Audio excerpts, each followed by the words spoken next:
सोनू जगदार जी बचाओ ले छुआ और कैसे लगते बोला अरे जीवन के छुए की फोटो खिंचाइए के छुए के दिखाइए के छुए ले बोला तो है बोलिए के छुए ये दिखाइए के छुए ये दिखाइए के छुए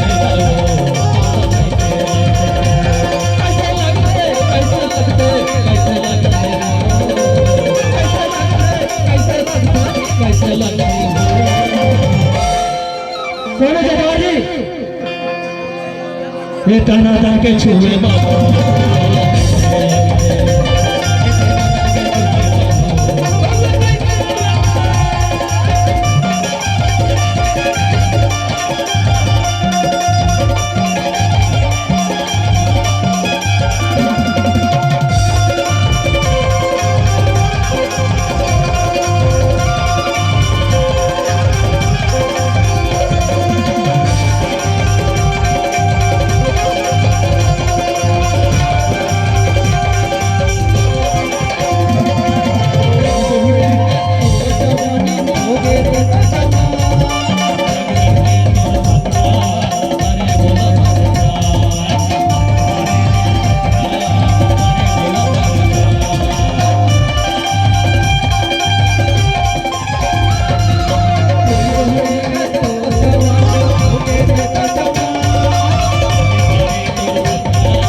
अरे मोला बता देगा था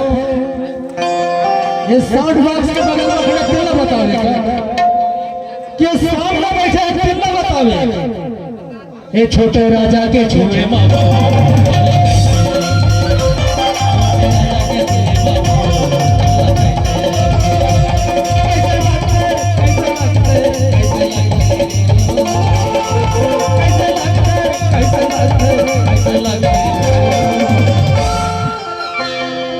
ये फोटो खींचाइए के छुए मानो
तोला छुए पर कल मचले जाते हो ये टूरन के छुए मामो